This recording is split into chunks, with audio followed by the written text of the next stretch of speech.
हिवाळ्यात आल्याचा चहा पिण्याची मजा काही वेगळीच असते. प्रत्येकाला एक कप आल्याचा चहा आवडतो. हा चहा सर्दी तर दूर करतोच, पण आरोग्यासाठीही फायदेशीर आहे. त्याची चवही अप्रतिम आहे. मात्र आल्याचा चहा बनवण्याची योग्य पद्धत फार कमी लोकांना माहिती आहे. ठेचलेले आले घातल्यानंतरही अनेकदा चहाला चव येत नाही. जेव्हा बहुतेक लोक आल्याचा चहा बनवायला जातात, तेव्हा ते चहापत्तीसोबत आले घालतात. यामुळे चहाची चव वाढवत नाही. यासाठी योग्य वेळी आणि योग्य पद्धतीने चहामध्ये आले घालणे महत्त्वाचे आहे. चहापत्ती, दूध आणि साखर घालून उकळून घ्यायचं आणि नंतर आले घाला. यामुळे चहाची चव अप्रतिम होईल. आले ठेचून चहामध्ये घालू नये. बरेच लोक चहामध्ये ठेचलेले आले घालतात, परंतु ही पद्धत योग्य नाही. कारण आल्याचा रस ज्या भांड्यात ठेचला जातो त्या भांड्यातच राहतो. त्यामुळे चहाची चव सुधारत नाही. त्यामुळे चहा बनवल्यास त्यात ठेचलेले आले घालू नये. चहामध्ये आले मिसळण्यासाठी ते किसून घेणे चांगले.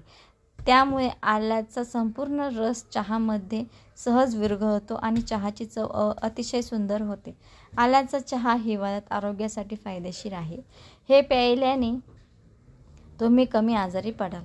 आल्याचा चहा शरीरातील रक्ताभिसरण सुधारून आणि हृदय निरोगी ठेवतो.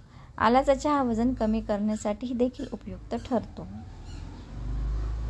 आल्याचा चहा रक्तातील साखरेची पातळी नियंत्रणात ठेवतो. आल्याचा चहा हिवाळ्यात शरीरातील वेदना आणि सूज यापासून आराम देतो.